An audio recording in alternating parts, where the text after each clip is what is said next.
ಹೇ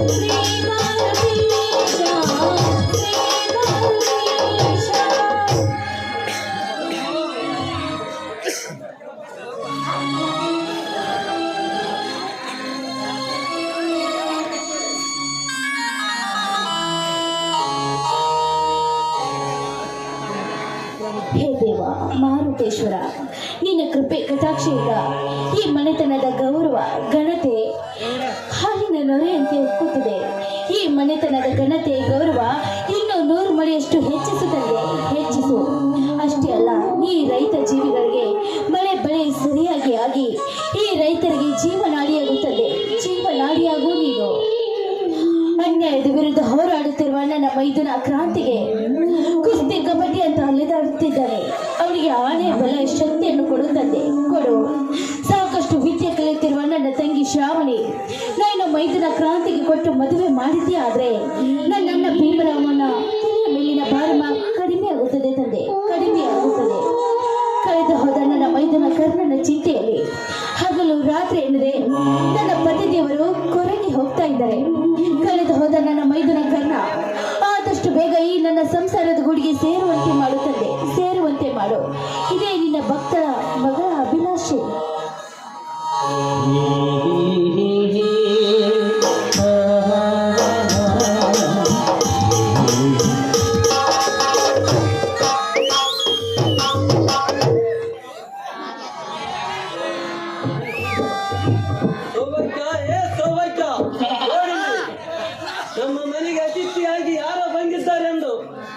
ಅಯ್ಯೋ, ಎಷ್ಟೊಂದು ಮುದ್ದಾಗಿದ್ದೀರಿ ಈ ಕುರಿಮರಿ. ಈ ಕುರಿ ಹಿಂದಿನಿಂದ ಈ ಕುರಿಮರಿಯನ್ನು ಯಾಕೆ ಅಗಲಿಸಿ ತಂದಿದ್ದೀರಾ ನೀವು?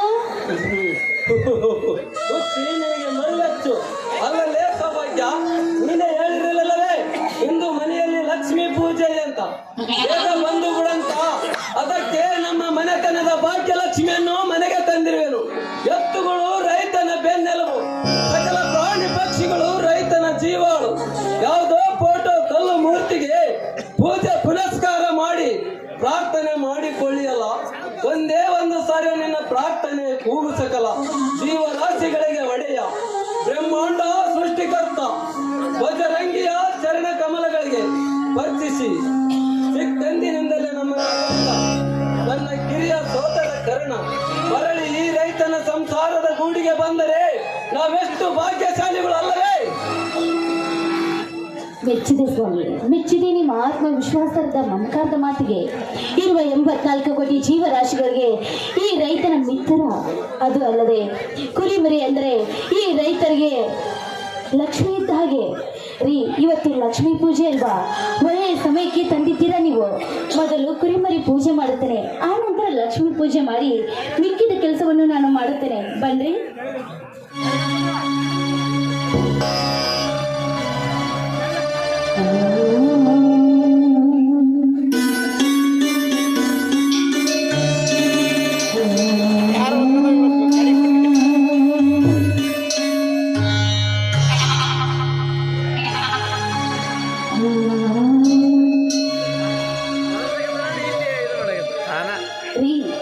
ಈ ಹೂವನ್ನು ನನ್ನ ಮುಡಿಗೆ ಮುಡಿಸಿ ಸೂರ್ಯಾಸ್ತವಾದ್ರೂ ಕೂಡ ಈ ಹೂವು ಬಾಡುವುದಿಲ್ಲ ಅಂತ. ಮೆಚ್ಚಿದ ಈ ಪತಿಯ ಮೇಲಿರುವ ಗೌರವ ಮತ್ತು ಪ್ರೀತಿಗೆ ತಾಯಿಲ್ಲಿ ಅವು.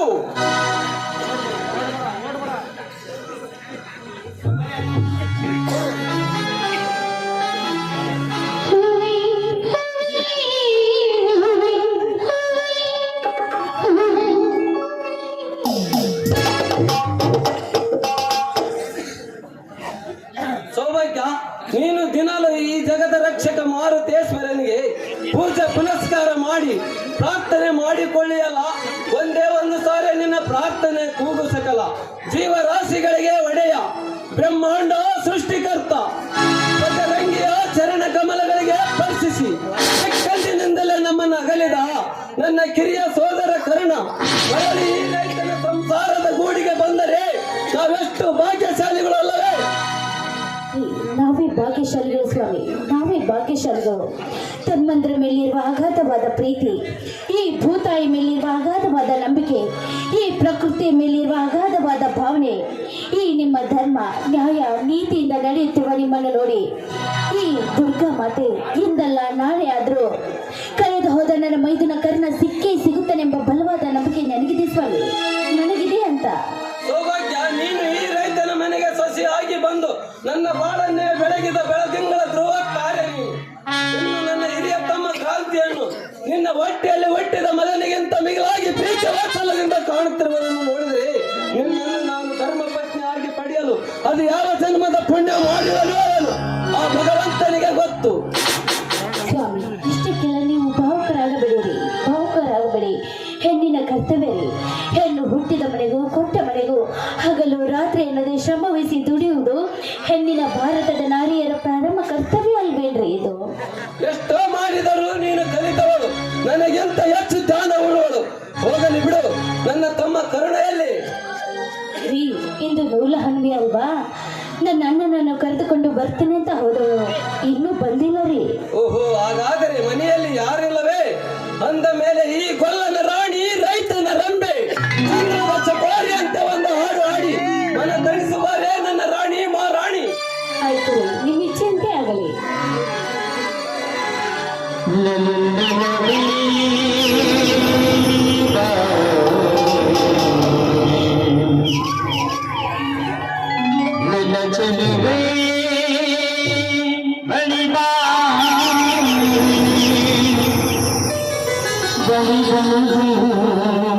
ಸಿಹಿ ಬಂತು ನೀರು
ಭಾಗ್ಯ ಇಲ್ಲೊಂದು ಸುಹಿತನ್ನು ಕೊಡುವ ಛೀ